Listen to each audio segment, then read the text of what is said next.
มั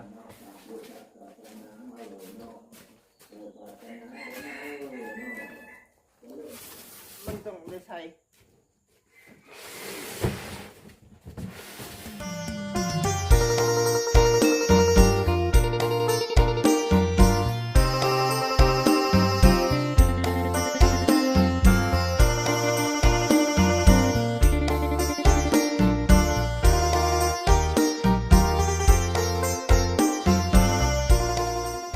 โดยพ่อแม่พี่น้อง FC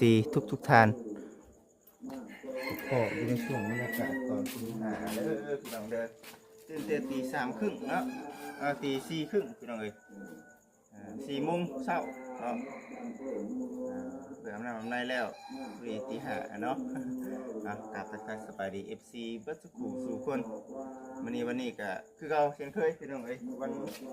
ตลาดนัดเนาะวันตลาดนัดโปรเจกต์เองได้ของเนาะขายตลาดวันอังคารเนาะก็วันที่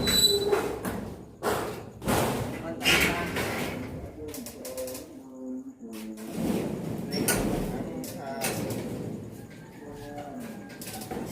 ผ่านได้ผมได้หรือเปล่า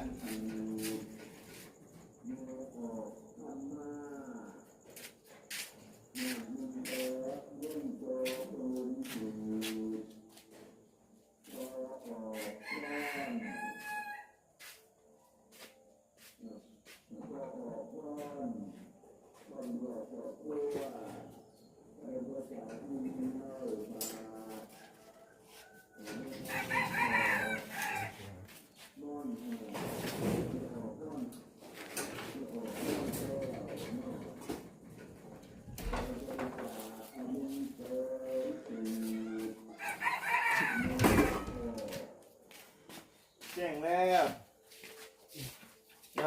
เอานี่ก่อน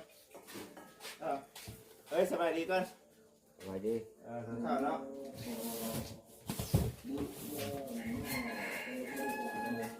ถามเลยเนาะถามเลยได้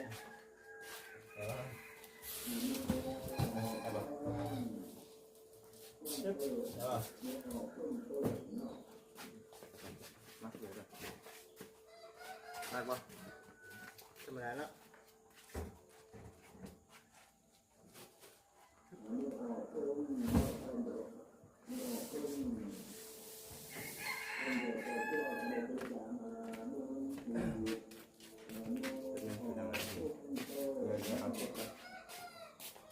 เก็บมาใส่กัน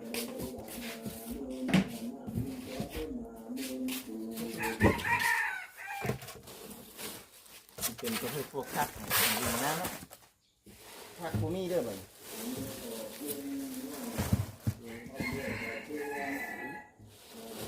เอามาขึ้น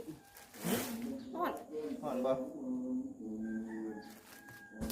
ดังนี่raไปไหวแล้วมั้งจังว่าไปเรื่องออกคือนี่เป็นไข่คือเดียวเอาน้ำให้ไปน้ำเลยตัวแหมมันขึ้นผ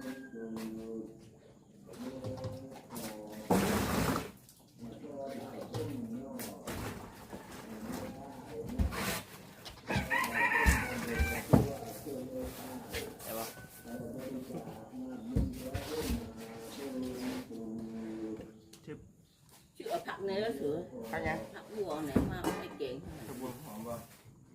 ผักตู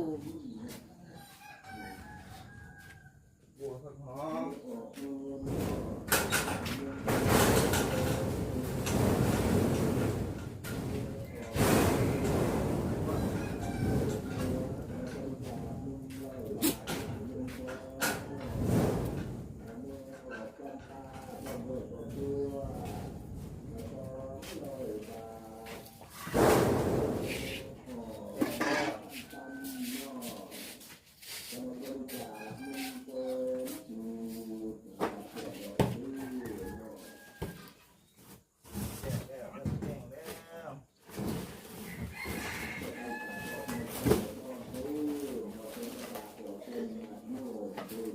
ประตูนี่เดี๋ยวเก็ตหนึ่งฮะตัวนี้แหละประตูน่ะเป็นว่าหลอกก็ได้ป่ะ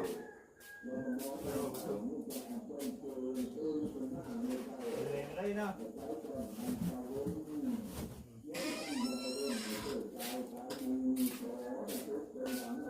เลย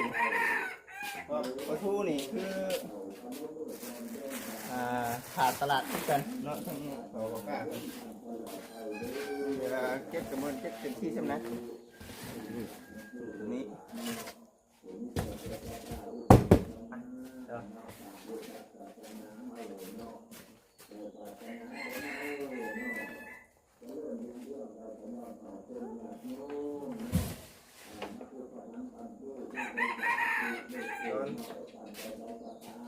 เศร้าแล้ว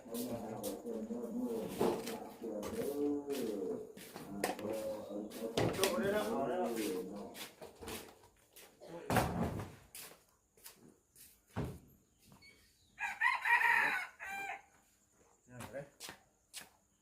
โจกมาเอาไปพูดโจก สมาธิเลย เอาเมียน ว่ามันขาบเลยไหมจะขาดเกินเขายังขาบตอนเศร้าๆพี่น้องชี้แจงแล้ว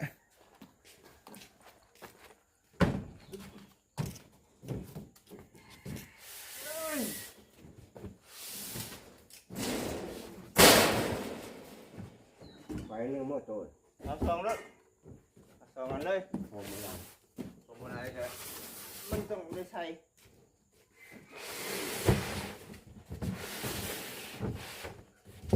เล่มนี้เนี่ยเอาไปใส่เบิ่งก่อน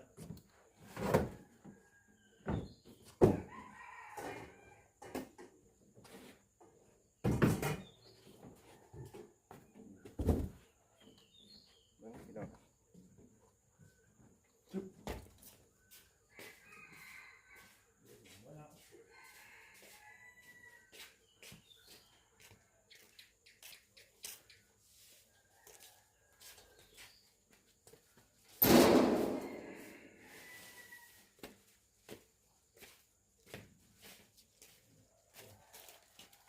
ทีมเอาเลยเนาะเอาเนี่ยเอาสองอันเท่านั้นแหละ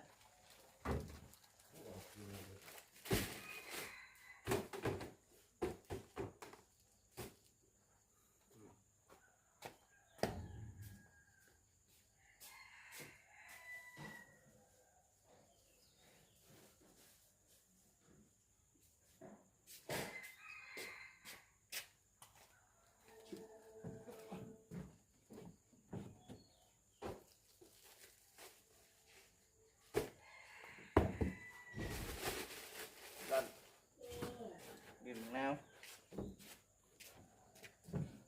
กินกับมีดแล้วบาดมีดต้องให้สองอันมีด ก็ได้ถ่ายให้ ได้แล้ว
อยู่ว่า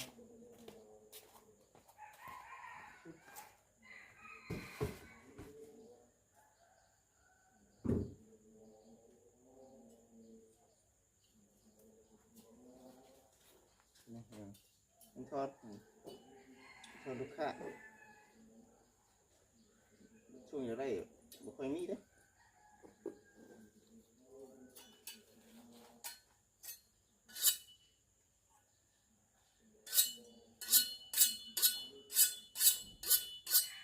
ผมไว้ก่อนพี่น้อง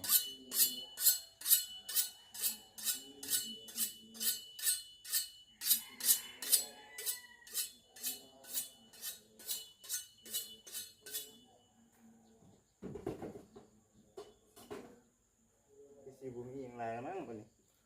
เพิ่นละพี่น้องเอ้ยเนาะสุดแล้วแจ้งแล้วพี่น้องเอ้ยเนาะแจ้งแล้ว เกิดขึ้นแล้ว มาข้าไปเด้ เกิด บนดิน โอ้ย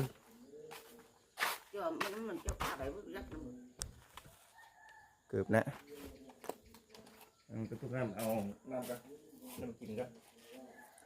เห็นไหมเด็กพี่น้องเด้อถือว่าตอนเช้าเนาะบรรยากาศเช้าๆพี่น้องเอ้ย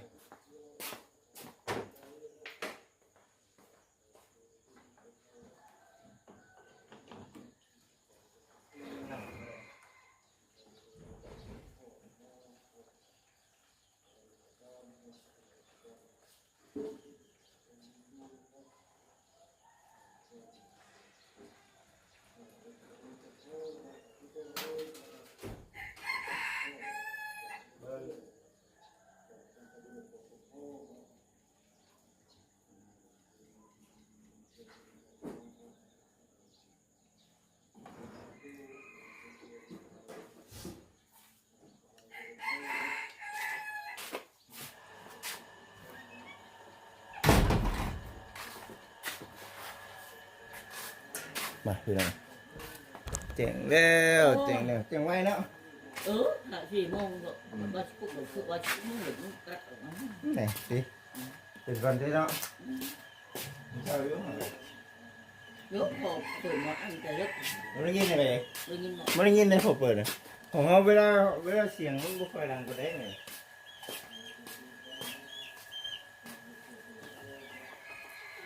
มีแต่มุงปุ๊กเขาเอง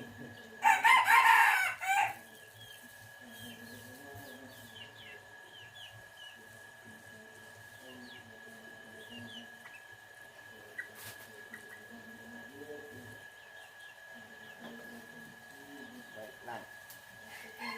ตุ๊กนั่งติดเฮ้ยเนาะแบบนี้เนาะ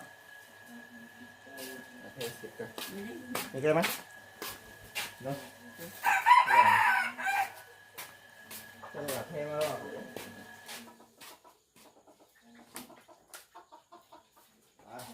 เกี่ยวพ่อ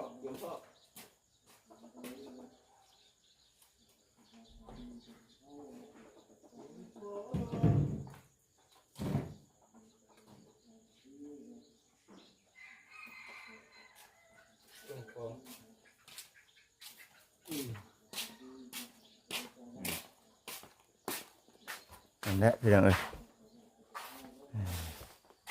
เจ๋งนะโอ้ยมาก็ได้เนาะเอาน่ะจอกไปกินน้ำบ่ฮะ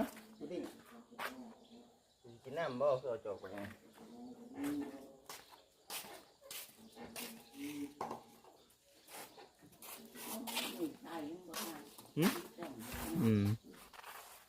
นี่แหละพี่น้องเอ้ยเนาะถือว่าหันค่ากำลังเนาะกำลังตั้งขึ้นพี่น้องเอ้ยเนาะถือว่ามือนี่แหละทาง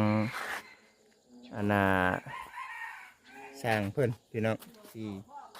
มาเอาโครงไม้ขึ้นเนาะก็คือว่าพี่น้องเอ้ยสู่ไปเนาะเป็นกลัว จะแล้วบ่ได้ก็ค่อยเป็นค่อยไปเนาะก็มีหลายคนเนาะว่าหลายคนว่าจักเขาดีใจนำจักเขาชื่อว่าจังได๋ล่ะเนาะมีเงินคือบ่ไปคนรถบุญหลายกว่าเนาะสิมาเฮ็ดนี่หยังหั่นเนาะนี่ก็มีพี่น้องเอ้ยเนาะแบบนี้ก็ได้แต่ว่าในความคิดของบ่จิตบัดบ่แม่นแนวนั้นเนาะส่วนรถก็รถเนาะส่วนเงินหั่นก็เฮ็ดหั่นก็มันก็เฮ็ดค่อยเป็นค่อยไปพี่น้องเอ้ยเนาะตัวนี้ก็ได้แต่ว่าในเรื่องรถนี่เฮาก็ผ่อนเพิ่นไปในเรื่องหั่นเฮาบ่มีเฮาก็บ่เฮ็ดเนาะเฮาก็ค่อยเฮ็ดไปหั่นนะพี่น้องนี่ก็สิว่าโอ้ยตกลงดีแค่นำหรือว่าบ่อยากให้เฮ็ดนี่เนาะว่าซั่นนะพี่น้องเอ้ยเนาะนี่แต่ค่อยเป็นไปคือคิดว่าหั่นแหละเนาะจ้างเพิ่นไปนำเล็กๆน้อยๆถึงที่บ่แล้วปีนี้ก็ปีหน้าแบบนี้นะพี่น้องตัวนี้เด้อเนาะบ่ได้ว่าว่าแล้วปีนี้ดอกเนาะคันแล้วปีนี้ก็โอเคพี่น้องเอ้ยคันบ่แล้วก็ค่อยเป็นค่อยไปเฮาบ่สร้างเลยเนาะเฮาหาเงินหาค่ำขายเครื่องขายของที่เพิ่นบ่ขามโฆษณาผู้นั้นก็เบิ่งผู้นี้ก็เบิ่งบ่สร้างนั่นคือที่ได้ก็มีเนาะตัวนี้ก็ได้พอได้ยินในคำนี้มีนะพูดแล้วพี่น้องเอ้ยเนาะเพิ่นก็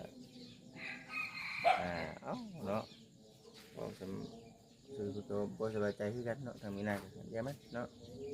สู้ๆว่าแหละพี่น้องเอ้ยเนาะมันบ่ได้มีผู้ใดเรื่องเรื่องด่าก็บ่มีผู้ใดเขาบ่ได้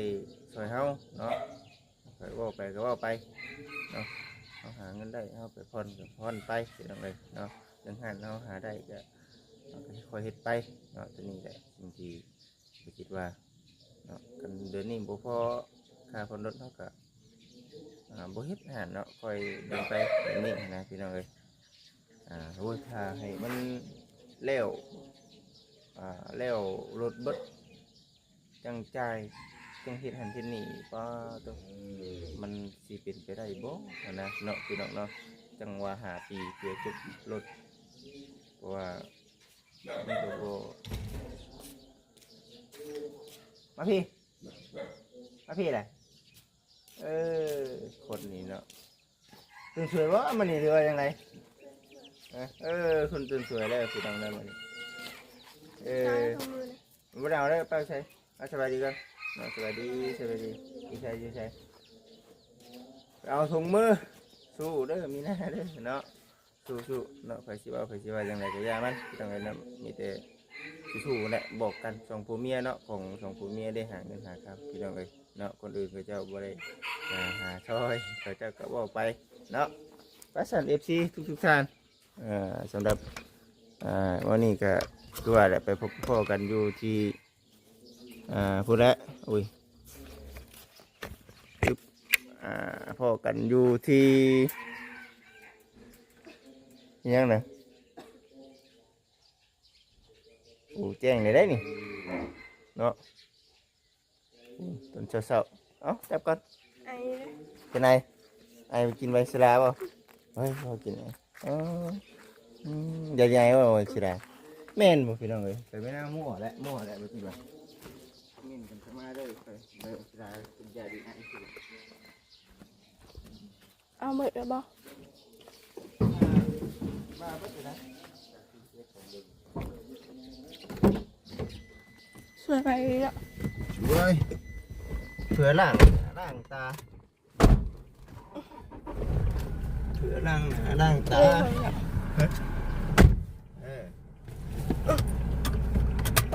เจ๋งจังปังเจ๋งจังปังเจ๋งให้เลยอ่ะเจ๋งให้ดีอยู่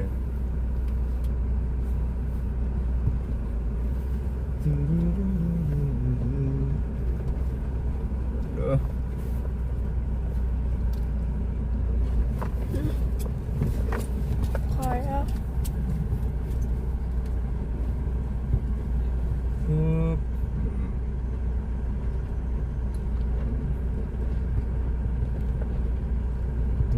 ไปที่เสาอย่างไรเนาะ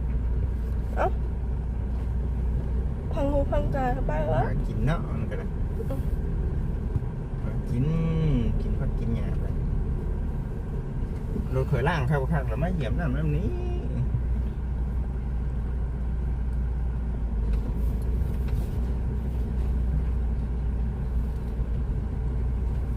ใช้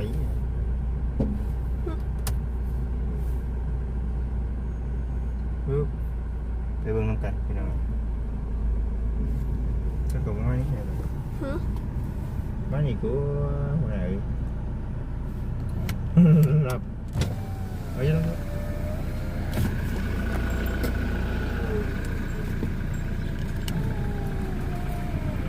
ไหนเหรอ เบิ่งเดี๋ยวจะเพิ่น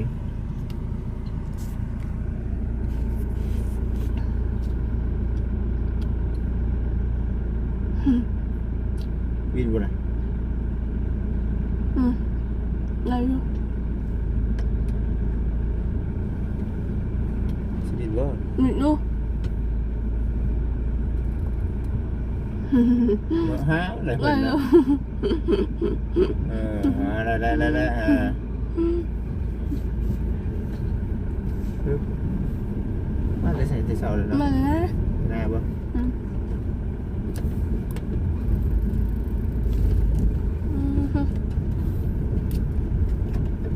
หน้าไม่ใช่เหรอ น้ำคือเจ้าด่างของน้ำคือได้ เหลืองล่างนะ ก็ล่างเอาจิตชั่วไปต้องกันพี่น้องเอ้ยต้องกันเรื่อยๆเนาะไปทางสามีนาย เลย ก็อยู่ที่ EP 2อยู่ที่ตลาดนัดคุณเด้อพี่น้องเด้อตอนนี้ก็กำลังพากันตั้งจิตตั้งใจเอาของไปขายก่อนเนาะไปเรื่อยๆเด้อพี่น้องเด้อเนาะสิได้สิมีสำไรก็ไปเรื่อยเบิ่งไปชมน้ำกันเด้อพี่น้องเด้อจะดีมีแห้งพี่น้องเอ้ยสบายดี